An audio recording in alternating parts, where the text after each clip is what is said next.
자, 우리 시작할까요? 제가 한 30분 정도 더 하면 끝을 낼 것 같습니다. 역사만 끝을 내고는 우리 성지 공부하도록 하겠습니다. 자, 제1철기 시대입니다. 이스라엘 백성들이 후기 청동기에 출애굽했습니다. 그리고는 정착해서 사사시대를 보냅니다. 그게 후기 청동기 시대의 모습입니다. 사사시대를 보내는 바로 요런 즈음쯤에 이스라엘 안에서 철기를 사용하게 되어지는 것이 서서히 시작이 되어집니다. 그래서 사사시대 끝 무렵, 그리고 왕정시대가 시작되어지는 무렵, 이때가 이제 이스라엘 안에 철기가 쓰여지는 시대라고 보면 됩니다. 그래서 제1철기 시대부터 시작해서 여러분들이 사사시대 이렇게 적어 놓으셔도 되고요. 여러분이 잘 아시는 것처럼 제1철기 시대 뒤에 보면 주전 1200년부터 되어 있으니까 진보주의 학자들은 이때부터 제1철기 시대로 볼 수 있습니다. 근데 우리는 사사시대를 포함시킨다면 후기 청동기 끝부분부터 포함해야 되니까 굳이 제가 우리 성경 이야기로 구분을 짓지는 않겠습니다. 어쨌든 제1철기 시대 때를 이렇게 생각하시면 됩니다. 왕정이 시작되던 때쯤 철기를 이스라엘에서 쓰기 시작했다, 이렇게 생각하시면 되죠. 사사기에 보면 그런 얘기가 나오죠. 이스라엘 사람들 안에 철기를 다룰 수 있는 능력이 없어서 블레셋 사람들에게로 내려가서 낫과 괭이와 이런 것들을 벼루어서 왔다, 이렇게 되어 있습니다. 그러니 제1철기 시대가 시작되어지는 이때쯤 이스라엘 땅에 철기를 다룰 수 있는 문화들이 서서히 유입되기 시작을 합니다. 그러면서 제1철기 시대 중반쯤 들어올 때 이스라엘 안에서도 철기를 마음껏 쓸 수 있는 기회가 생기는데, 한번 생각해 보십시오. 어떻게 이 철기는 비법인데요, 철기가 모든 나라, 모든 민족들에게, 모든 족속들에게 다 편만하여져 가는 시대가 이제 천년경인데요, 이스라엘 안에는 어떻게 철기가 들어왔을까? 철기가 들어오는 특별한 기회가 잘 없습니다.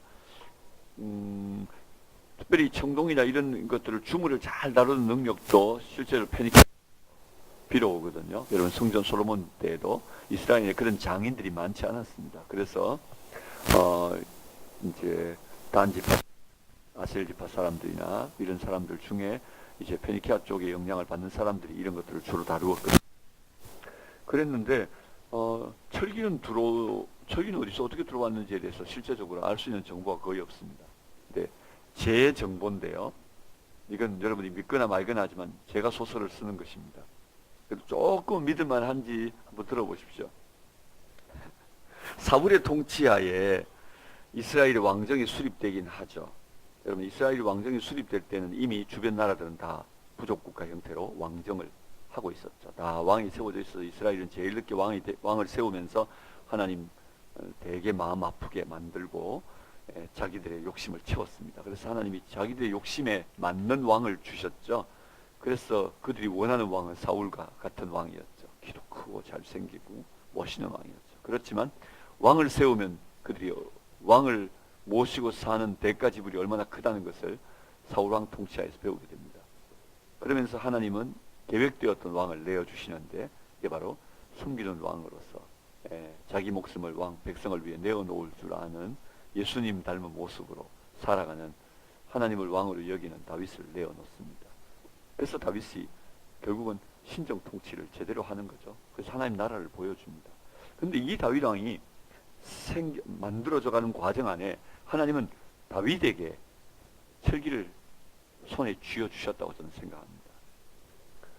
여러분, 다윗이 블레셋에 망명을 합니다. 블레셋 망명을 실패하지만 또다시 결국은 이제 아기스 밑으로 들어가서 가드왕 아기스의 지하에 놓이게 되어졌고요. 시글락에 머물면서 블레셋 변방을 책임지는 용병으로 자리를 잡죠. 시글락에 있는 동안 사울은 실정하지만 다윗은 진짜 왕이에요. 레알킹은요, 요즘 젊은이들 말로 레알킹은 다윗이에요. 사울은 통치하고 있지만 헛개비 왕이에요. 그래서 이스라엘 변방의 모든 시끄러운 문제를 다윗이 다 해결해 버리죠. 이스라엘의 역사 속에 어쩌면 변방의 가장 힘든 문제들을 다윗이 이때에 자기가 왕이지 않을 때 이미 나라를 위하여 이렇게 수고하고 헌신한 것 같아. 다 해결합니다. 그래서 그 이후에 남쪽의 변방의 시끄러운 문제들은 실제적으로 다 끝이 납니다. 예, 다윗의 통치하에 아말렉에 의해서 어떤 어려움을 겪었다든지 이런 일이 없습니다. 예, 그만큼 다윗이 시글락에 있는 동안에 주변의 변방의 적들을 다 정리하고, 그리고는 모든 선물을 어디로 보내죠? 유다 지파의 장로들에게 보내어서 평화의 사인을, 화친의 사인을 보내지 않습니까? 그래서 다윗은 왕이 될 준비를 계속해 갑니다. 그럴 때 가드 왕 아기스에게 보고할 때는 목적을 이루었으니까, 용병이니까 목적을 이루었으니까 변방 문제가 다 정리됩니다. 이 보고를 드리고, 얻은 노획물들은 주로 이제 유다 지파의 왕이 되기 위한 주변 작업을 하는 데 썼습니다. 블레셋에 이렇게 깊숙이 들어가서 아기스 왕 밑에 있는 동안에 저는 블레셋의 철기 문화를 어떻게 다루는 법을 다윗이 다 배웠다고 생각합니다. 그렇게 배워서 다윗이 마지막에 사울의 죽음과 더불어서 유대로 헤브론으로 올라갈까요? 할 때 하나님이 올라가라 해서 올라와서 결국은 변방에 또 시글락과 다를 바 없는 변방의 한 유다 지파의 그저 족장이겠거니 생각하고 블레셋이 건드리지 않았다가 7년이 지나고 통일왕국의 왕이 되어서 여부수를 점령하고 다윗의 성이라 이름하고 수도로 정할 때에는 블레셋이 다윗을 더 이상 용병이거나 아니면은 자기들의 영향권 안에 있는 그저 한 족속의 왕 정도로 볼 수 없었죠. 그래서 블레셋이 대거 밀고 올라와서 다윗이 큰 어려움을 겪는 일을 우리가 보죠. 그게 바로 르파임의 골짜기의 사건이었죠. 그래서 바알 브라심이라는 내용 아시죠? 성경 안에 보면은 역대기도 나오고 또 열왕기에도 등장하는 이야기 중에 베들레헴에 블레셋의 영문이 있고, 다윗은 피해가지고 어디 와 있냐면은 그가 옛날에 숨어있던 아둘람 골짜기에 내려와 있죠. 아둘람 골짜기는 가드 가까운 곳입니다. 도리어 그죠? 아까 핀이 여기 있네요. 요걸 쓸게요. 제가 화면을 벗어나지 않는 게 좋고. 예루살렘이 여기에 있으면요, 베들레헴은 바로 그 아래에 있잖아요. 근데 아둘람은 여기에 있습니다. 근데 블레셋 사람들은 도리어 베들레헴에 올라와 있고 다윗은 도리어 블레셋 땅으로 내려가 있는 겁니다. 형국이. 왜 이렇게 됐을까요? 그래서 여러분이 잘 아는 스토리가 있잖아요. 다윗이 절망에 빠져서 하는 말이 베들레헴 성문 곁 우물물을 누가 나로 마시게 할고, 이렇게 탄식하잖아요. 고향을 잃어버리고 심지어 그 고향은 블레셋 손에 들어갔고, 그렇죠? 그 절망 가운데 있을 때 그때 세 용사가 베들레헴 성문 곁 우물물을 길어다가 다윗에게 갖다 주니까 다윗이 그걸 물이라 생각하지 않고 피라 생각하면서 땅에 붓죠. 하나님께 드렸습니다. 그리고 난 다음에 용기를 얻어서 그가 다시 올라가서 쳤는데, 그때 사건이 바알 브라심이라 부르는데 히브리어는 프라침입니다. 바알 프라침이라 부르는데, 그 골짜기에서 프라츠란 단어가 여러분 폭탄이 터지는 걸 프라츠라 부릅니다. 유다의 아들이 베레스 우사입니다. 그 베레스 우사 할 때 베레스라는 말 나오죠. 그 베레스가 프라츠입니다. 프라츠. 이게 터뜨리고 나오다. 네가 어째 터지고 나오느냐 이렇게 되어 있습니다. 그러니까 폭탄이 터지는 거하고 똑같습니다. 그러니까 바알 브라심도 그 골짜기에서 하나님께서 두드려가지고 다 그를 흩어버렸다 이런 뜻입니다. 그러니까 하나님의 폭탄이 터진 겁니다. 그래서 블레셋을 다 몰아내고 다윗이 블레셋을 영영이 다윗의 경계 영토 안으로 들어올 수 없도록 완전히 짓눌러 버리는 사건이 바로 다윗의 블레셋과의 마지막 이제 이별이 이루어지는 바로 그 사건이거든요. 어쨌든 역사 속에 다윗이 철기를 가질 수 없었다면 아마도 이 블레셋과의 전쟁에서도 그가 크게 패하고 또 다르게는 다윗의 나라는 위기에 놓였을 수 있었을 거라 생각합니다. 그러나 블레셋에 들어가 있을 동안 철기 문화를 그대로 가지고 들어왔기 때문에 이스라엘의 나라가, 다윗의 나라가 점점 강성해 가는 과정 안에 그 철기를 통해서 북쪽으로는 유브라데스 강까지, 남쪽으로는 애국강까지 그 영토를 확장하는 일에 가능한 것이었을 거다. 이렇게 저는 개인적으로 추정을 해봅니다. 네, 이스라엘의 철기 전래 과정은 다윗 때였다. 저는 이렇게 확신을 합니다. 뭐 안 믿으셔도 할 수 없어요. 어떡하겠어요. 딱 두 분이 의심을 하시는데요. 자, 여러분 강의한 21쪽입니다.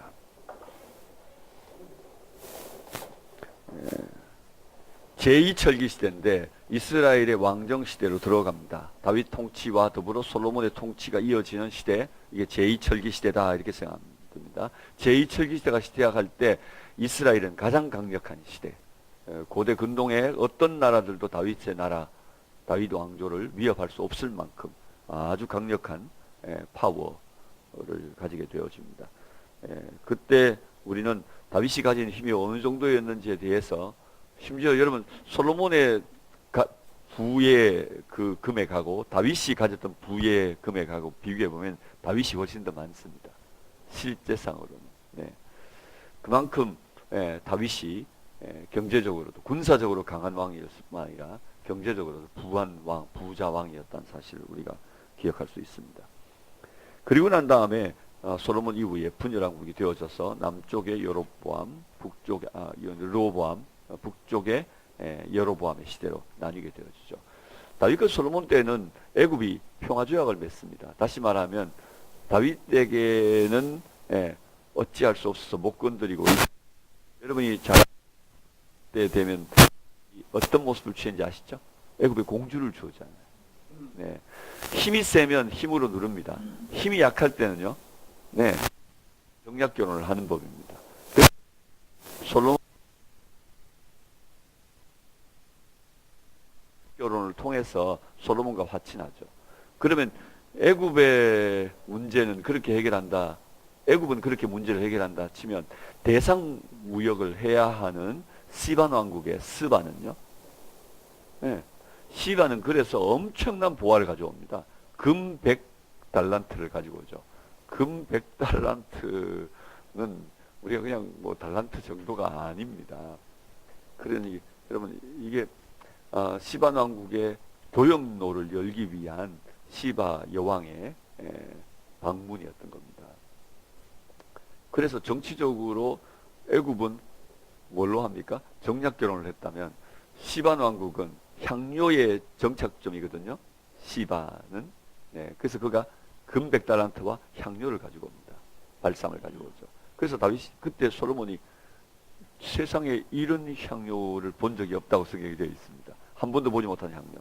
이것이 교역되고 있습니다. 임금님, 솔로몬. 그러면 엄청난 금 100달란트를 그에게 안기니 이 보화가 모두 이 향료로부터 오는 것입니다. 라고 하는 걸 알려주죠. 그래서 솔로몬이 시바와 함께 더불어서 결국은 이제 결혼이 아닌 아이를 갖게 하는 결과가 생겨났죠. 그래서 이디오피아 쪽에서는 솔로몬의 후손이라고 생각하죠.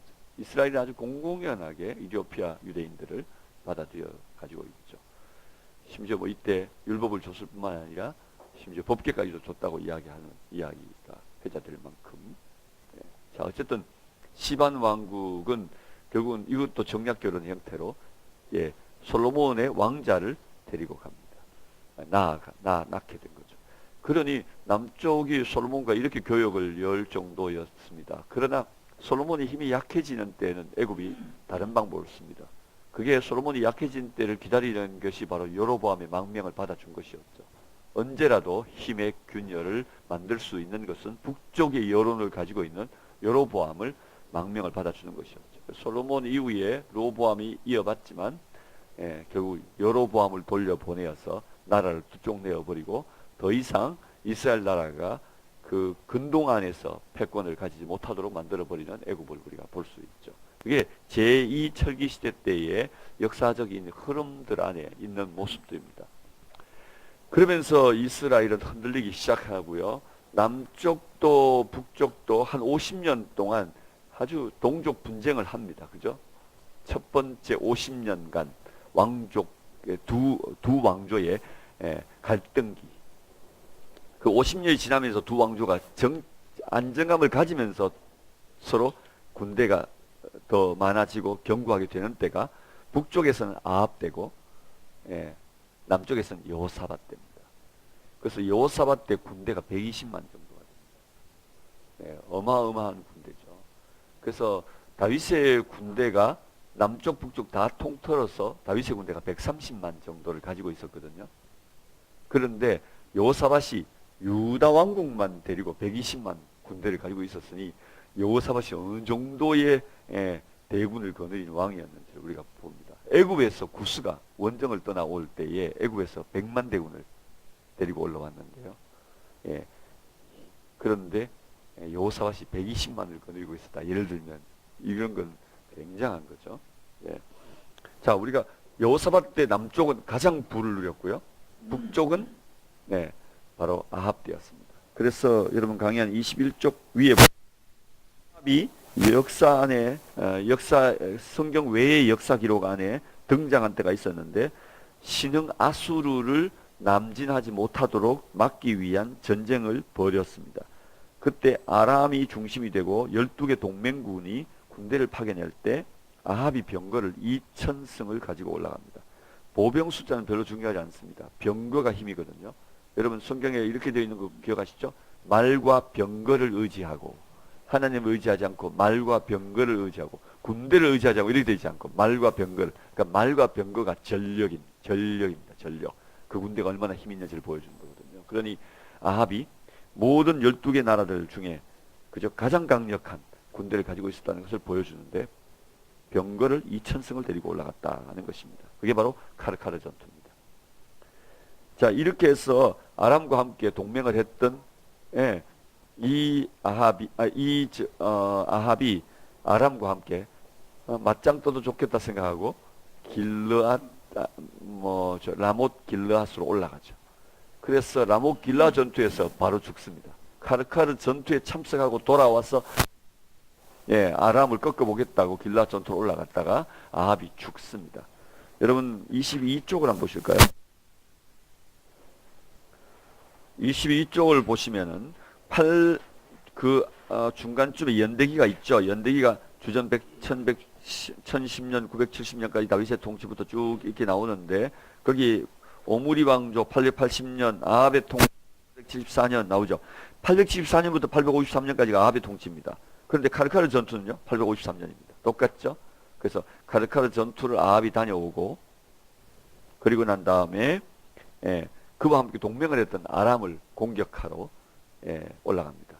그것도 길랄라못이라고 하는 성을 하나 얻고자 함이 아니라 길랄라못의 교역로의 결정적 그 포석을 얻고자 올라가는 거죠. 자기 힘으로는 아람을 못 공격하니까 여호사밧 보고 같이 가자 그래서 사돈 데리고 올라가지 않습니까? 그러다가 자기가 죽죠. 이게 바로 예후 왕조 카르카르 전투의 이후 아합의 죽음이었고 예후 왕조의 시작이 되어지는 계기가 되었습니다. 그래서 이후에 아합의 아들이 왕이 되지만은 하나님의 예언에 의해서 예후가 결국 쿠데타를 일으키고 예후 왕조가 세워집니다. 예후 왕조가 세워지고 난 다음 우리가 아는 것처럼 예후 왕조 안에서 가장 강력한 왕은 여로보암 2세가 되어집니다. 여로보암 2세 때에 여러분 성경은 우리가 북쪽 왕국을 위한 예언자가 두 명이 있었는데요. 하나는 아모스고 하나는 호세아입니다. 여로보암 2세 때입니다. 여로보암 2세가 유다 땅을 빼놓고는 남쪽의 에일랏과 북쪽의 유브라데 영역까지 다 차지했다고 말합니다. 여로보암 2세가. 그러니 솔로몬 다윗 때 통치 영역을 다 되찾을 만큼 여로보암 2세가 강성했습니다. 부가 그렇게 강성하고 군대가 그렇게 강했지만 그러나 하나님은 호세아서 같은 가장 슬픈 예언을 그들에게 하고 아모스 같이 가장 강력한 하나님의 공의를 그들에게 갖다 댑니다. 그만큼 그들은 부패했고 그들은 하나님을 떠나 우상 숭배하며 음란했던 역사였음을 우리에게 보여주고 있는 것이죠. 그래서 하나님은 여로보암 2세 때 그들이 잘나서 준 축복이 아니었고 아마 이렇게 하면 돌아올 거라 믿는 하나님의 어쩌면 사탕이었던 거죠. 그런데 돌아오지 않으니 그때부터 하나님은 그 백성들을 멸망시키기로 작정하셔서 722년 신흥 아수르에 의해서 멸망이 되어지는 걸 볼 수가 있습니다. 그리고 남쪽 유다는 이 일에 대해서 경종을 울리면서 히스기야가 깨닫게 되어서 아수르를 물리치고 하나님의 구원을 경험하게 되어지죠. 여러분, 재밌는 것은 왕 때 예언자가 이사야죠. 이사야의 이름의 뜻은 우리가 잘 아는 것처럼 이사야의 이름의 뜻은 구원이라는 뜻이죠. 예수, 이사야, 여호수아, 호세아 다 똑같은 이름들이잖아요. 구원이라는 뜻이죠. 그래서 이사야는 정말 구원을 경험하는 왕이었습니다. 그래서 이사야서의 한가운데 가장 중요한 코어는 뭡니까? 핵심적 내용은 36장, 37장, 38장 바로 그 안에 들어있는 바로 아수르와 히스기야의 갈등 이야기, 그 중에서 하나님의 특별한 구원을 얻는 이야기가 들어있는 걸 볼 수 있습니다. 이게 이사야서의 핵심이죠. 자, 우리는 이렇게 이사야 때에 하나님의 긍휼로 유다 왕국을 남겨두었는데 결국 히스기야의 뒤를 이었던 므낫세에 의해 가지고 결국은 하나님의 멸망에 대한 선언이 일어납니다. 그래서 요시야가 발버둥을 쳐보지만 그러나 남쪽 유다 또한 586년에 멸망하고 말죠. 그러면서 제2철기 시대가 끝이 나고 유다 왕국도 끝이 납니다. 그러면서 물질 문명의 발달 순서로는 철기 문명은 계속되어집니다. 그러나 여기서부터는 물질 문명으로 다르게 이야기할 수 없기 때문에 시대 구분을 제가 여기서부터는 바벨론, 이스라엘을 다스렸던 나라들 중심으로 시대 역사를 다시 구분합니다. 그래서 바벨론 시대가 됩니다. 그래서 우리가 잘 아는 586년 이후 포로 귀환 전까지의 이야기를 바벨론의 멸망 전까지니까요. 바벨론 시대라 부르고요. 바벨론 시대는 여러분 이스라엘을 잡혀갑니다. 그리고 포로 생활합니다. 여러분 이스라엘의 포로들은 전부 다 포로 된 거 아닙니다. 왕족들과 귀족들과 그리고 방백들 또는 굉장히 뭐라 할까요?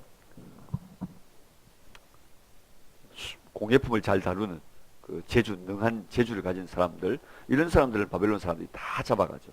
그래서 바벨론의 문화가 흥왕하여 가는 과정 안에 바벨론 점령지에 가서 대부분 이런 기능을 가진 사람들을 많이 데려다가서 바벨론 문화를 더욱 흥하게 만들게 된 이유가 되기도 했습니다. 바벨론 시대 때 하나님이 떠났습니다. 이카보드 시대죠. 하나님의 영광이 떠나버린 시대. 이카보드 시대에 하나님이 떠나고 지도자도 왕도 없고 지도자도 없고 그야말로 민초들 아마 아레츠라 부려지는 그 땅의 백성들은 그 땅에서 왕도 없고 군주도 없이 정말로 슬픔 가운데 살아가는 것을 볼 수 있습니다. 그 얘기를 들으면서 느헤미야가 그 땅을 재건하기 위한 열망을 갖게 되는 거 아시죠? 하나님이 포로로 귀환하여 에스라가 돌아오고 1차, 2차 느헤미야가 돌아오고 이렇게 이제 바벨론의 멸망과 더불어 이스라엘의 귀환은 시작되지만 그러나 성전은 재건되지 않고 성벽은 완성되지 않고 있습니다. 그래서 페르시아 시대에 고레스의 칙령과 더불어서 바벨론 포로가 귀환이 되었고 515년 그들이 돌아온 이후 적어도 20년이 훨씬 지난 시간 어느 날 성전을 짓게 되어집니다. 성전을 완공하게 되어집니다. 그래서 성전 완공한 날과 또 그들이 붙잡혀간 날을 계산하면서 주 70년이라는 예레미야의 70년 포로 생활을 할 것이다 라고 하는 예언의 성취를 우리가 보게 됩니다. 하나님의 영광이 성전을 지으며 돌아오고 성전이 파괴될 때 떠나고 그래서 70년 역사를 얘기하죠. 서양학자들의 생각과 서양학자들은 아무리 숫자를 맞추어도 실제적으로 70년이라는 포로 기간을 설명할 수는 없습니다. 맞지가 않기 때문입니다. 이스라엘 사람들은 철저히 이스라엘 역사 자체를 성전 중심의 역사로 이해하고 있습니다. 그래서 저 같은 경우는 역사 전공인데요. 이스라엘 성전 역사는 이렇게 나눕니다. 제1성전 역사, 포스트 템플 피리어드, 그다음 제2성전 역사, 이렇게 성전 역사로 이스라엘 역사를 나눕니다. 이게 성경을 공부하는 성경 역사를 공부하는 사람들의 공부가 아니고요. 일반 그들이 히브리 대학은 우리나라 서울대학입니다. 그 서울대학 안에 역사학과 같으면 우리나라의 한국사를 배우는 거와 똑같습니다. 그죠? 기독교 역사가 한국사 안에 들어갈 수는 있지만 한국사 전체를 말하는 건 아니잖아요. 마찬가지로. 교회 역사가 아닌 일반 역사를 나눌 때 그들이 퍼스트 템플 피리어드, 세컨드 템플 피리어드 이렇게 일반 역사를 성전 중심으로 나눕니다. 그러니까 그들이 얼마나 중요하게 성전을 생각하고 있는지를 우리가 생각할 수 있죠. 성전이 그들의 모든 역사를 그저 생각하는 키워드예요. 그래서 성전 중심으로 70년을 이야기하면 맞아 들어갑니다. 그래서 성전 중심으로 이해되어지면 페르시아 시대 때 네, 스룹바벨 성전이 봉헌되어지고 네, 예루살렘 성벽이 느헤미야에 의해서 재건되어집니다. 그래서 종교개혁과 더불어서 평온한 시간을 맞이하는 듯하지만 그러나 이들 또한 여전히 부패하게 되어 헬라의 통치 아래 놓이게 되는 걸 볼 수 있죠. 자, 우리는 바벨론과 페르시아 시대 때 성전이 무너지고 난 다음 이스라엘 역사의 신앙에 굉장히 중요한 일들이 일어났습니다. 그건 특별히 두 가지로 꼽을 수 있는데요. 하나는 제사 중심의 제사장들이 율법 중심의 제사장들로 역할을 바꾸었다는 것입니다. 성전이 없어졌기 때문에 제사를 드릴 수 없었기 때문에 그들이 성전 중심에서 회당 중심으로, 그죠? 또 되게는 제사, 제의 중심에서 율법, 그죠? 를 가르치는 중심으로 이렇게 사역의 전환이 이루어집니다. 그 결과 중에 한 사람이 바로 에스라인 것이죠. 그래서 우리는 랍비의 시작을 에스라로 보는 거죠. 그래서 에스라로부터 유대인들의 그 주다이즘 안에서는 율법의 체인이라 부르는데 율법 해석의 체인, 율법 해석의 고리라 부릅니다. 그 체인이 시작된 것입니다. 해석의 고리가 시작되다. 예. 그래서 이 사람이 해석을 해놓으면 이 사람이 해석에 또 누군가 그 해석을 받아서 또 누군가 해석을 더하고 또 누군가 그 해석을 받아서 해석을 더하고 이렇게 해서 이렇게 서로 연결되어져 있는 것이죠. 그래서 바울이 누군가는 나는 게바파고 나는 바울파고 나는 누구파고 뭐 아볼로파고 이렇게 얘기하니까 바울이 세상에 유대교 안에는 그런 게 없다. 유대교 안에는 그런 게 없어요. 그러니까 그건 너희들 고린도 애들이나 그렇게 얘기하는 거지 유대교 안에는 그런 거 없어. 예, 그렇게 말합니다. 그리스도께서 심고 또 나는 물 주고 뭐 그랬다 이렇게 말합니다. 그래서 그저 똑같은 그 작업 안에 있음을 보게 됩니다. 그게 유대인들이 생각하는 해석의 고리입니다. 그래서 내가 예수님의 것을 배웠다면 난 따로 있는 게 아니고 예수님이 이미 내 안에 있습니다. 그러니까 나와 예수를 나눌 수가 없습니다. 바울에서 누군가가 배웠다면 그 안에 이미 바울이 들어가 있는 것이죠. 바울과 그를 나눌 수가 없는 거죠. 아볼로를 나눌 수가 없는 거죠. 그렇게 되어 있기 때문에 도무지 나뉘어질 수 없는 이야기인데 도대체 뭔 얘기냐 이렇게 묻는 얘기가 바로 그런 얘기거든요. 그래서 이 바빌론 시대 때부터 에스라로부터 이제 해석의 고리가 시작됩니다. 그래서 다 맞물려가 돌아가는 거죠. 예.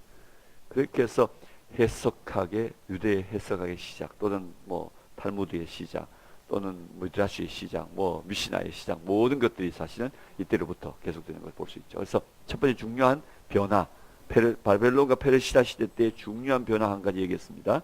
예, 이게 뭡니까? 예, 제사장들의 역할이 바뀌었다. 제사장들의 역할이 바뀌었다. 예. 그 다음에 두 번째 바뀐 게 있는데 이게 바로 성전 중심의 삶에서 회당 중심의 삶으로의 바뀝니다. 그래서 회당의 시작입니다. 템플은 제사 중심이라면 회당은 시나고그는 철저히 그들의 삶을 중심으로 합니다. 그래서 유대인들의 주다이즘은요, 우리는 주다이즘을 생각할 때 이렇게 생각하죠. 굉장히 전통적이고 굉장히 그 전승을 되게 존중히 여기고 전통을 되게 중요하게 여기고 또 신학을 되게 중요하게 여길 것 같이 생각되지만 전혀 그렇지 않고 그들은 신조가 없습니다. 또 달리 말하면 신학이 없습니다. 그들은 뭐만 있냐면 규칙만 있습니다. 달리 말하면 법만 있습니다. 그래서 그들이 회당 중심의 신앙을 가졌기 때문에 그렇습니다. 회당 중심은 삶 중심이야. 생활 중심으로 그들이 했죠. 그래서 고백이 필요 없습니다. 삶이 고백입니다. 신학이 필요 없습니다. 삶이 그들의 신학을 말하고 있는 것입니다. 그래서 회당 중심의 신학이 아닌 회당 중심의 삶이 되었던 것이죠. 그게 바로 페르시아 바벨론 시대 때 이스라엘 안에 굉장히 중요한 신앙의 변화였습니다. 제의 중심의 성전 중심의 생활의 패턴들이 회당 중심의 삶 중심으로 바뀌어지기 시작했다. 그래서 바리새파도 나오고, 그래서 철저히 율법을 준수한 자들이 나오고, 심지어 바울의 고백 가운데 율법의 의로는 내가 흠이 없다, 이런 말에 실천적 고백들이 등장하고 있는 것입니다. 우리는 고백이 되게 중요하거든요.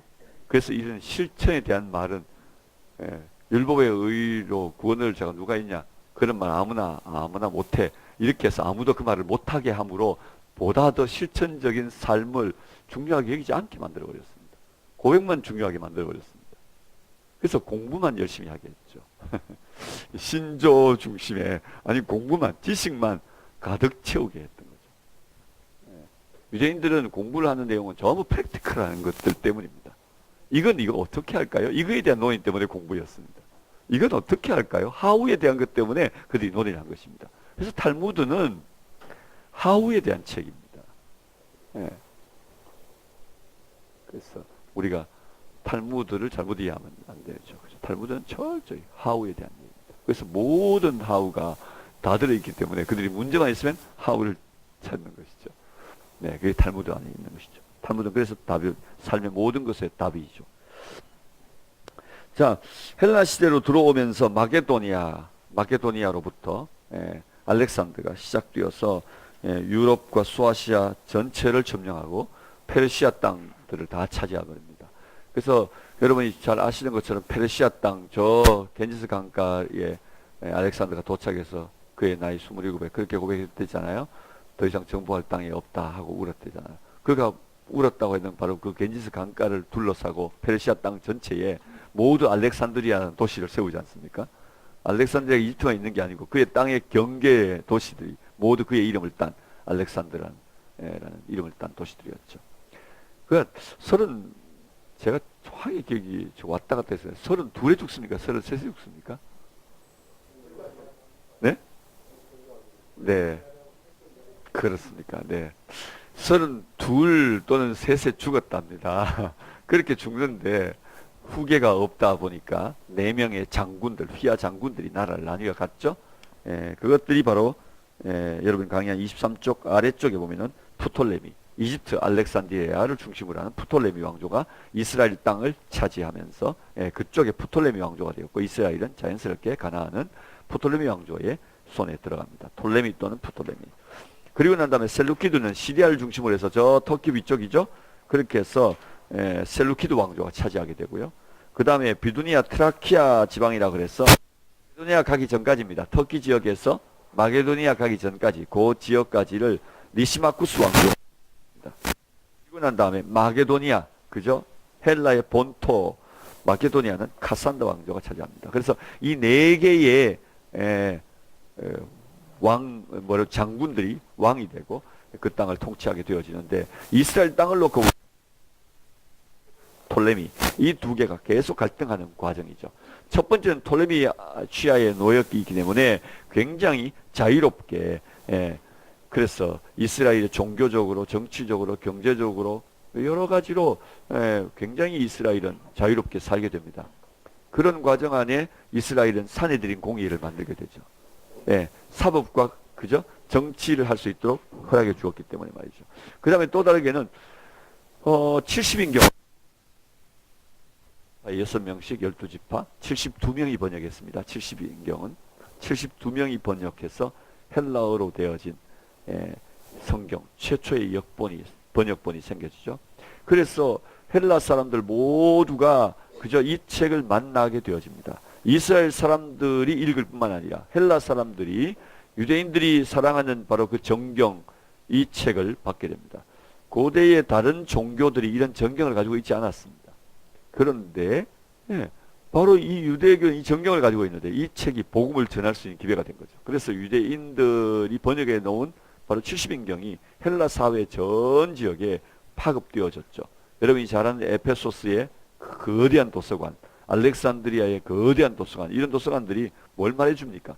결국 이런 서고에 사람들이 와서 글을 읽는 것을 좋아했고, 헬라 사람들의 기본 그저 사조 생각의 삶의 패턴이었던 새 것에 대한 갈망, 이런 것들이 성경을 읽게 만들었습니다.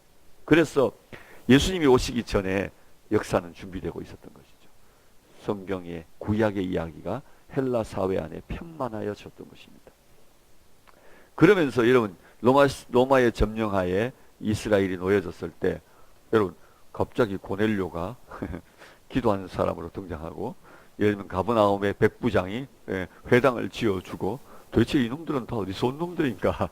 갑자기 이스라엘 땅에 지배자로 와가지고 하나님을 믿게 된 사람들인가? 그런 사람들이 아니고 이들 모두 다 문외 제자들이라 그래서 이스라엘의 혈통적인 유대인들은 아니지만 그들이 모두 이 헬레니즘 치하에서 70인경을 통해 유대 종교에 심취했던 사람들이었던 거죠.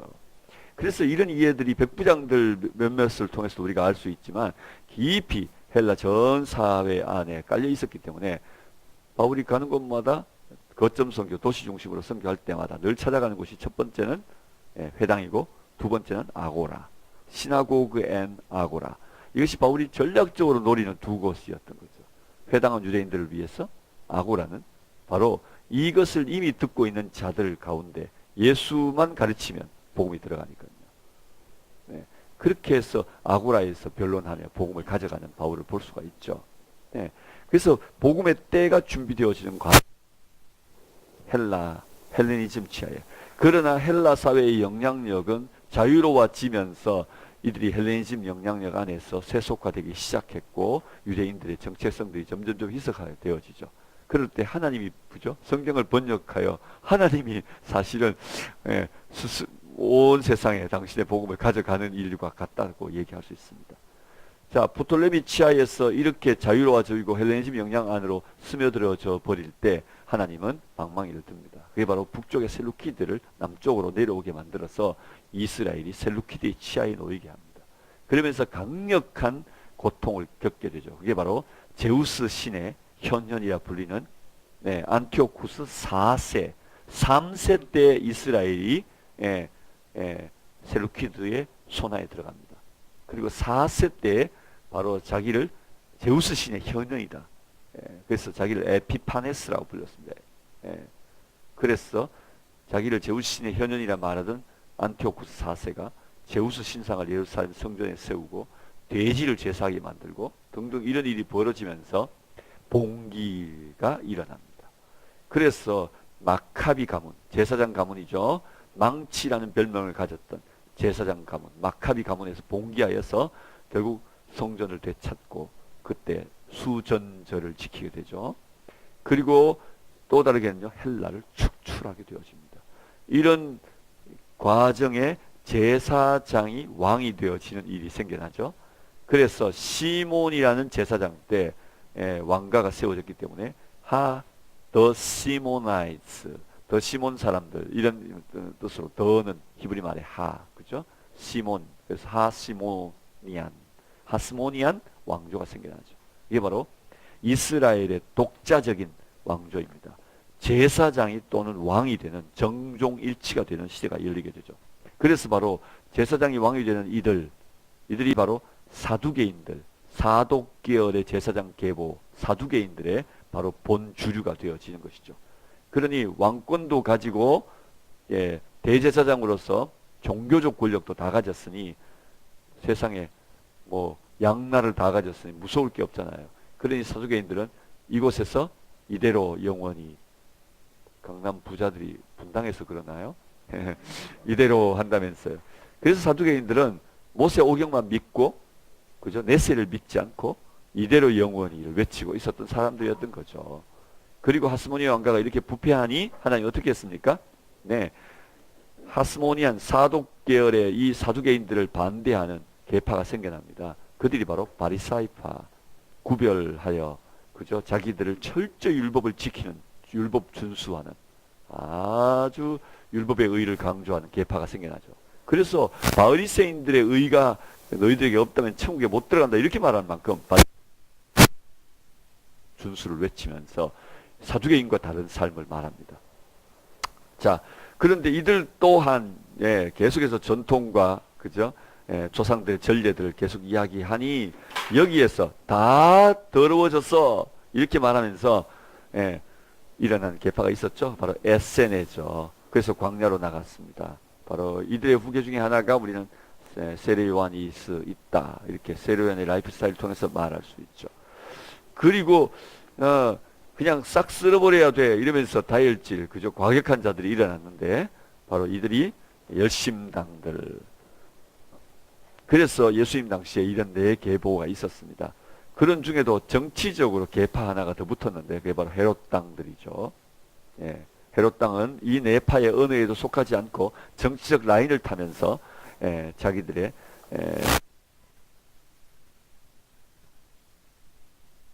자, 예수님은 결국은 이런 자들이 모두 한꺼번에 예수님을 정죄하고 십자가에 달려 돌아가시게 하는 이유가 되기도 했습니다. 자, 이런 과정 안 결국 가난한 자들을 위한 복음이 되어져서 온 세상을 향해 퍼져가게 되어졌다. 예, 끝입니다. 여러분 뒤에 이야기는 여러분이 읽으시면 됩니다. 역사 이야기 다 했습니다. 다른 데 가면 박수 다 치거든요.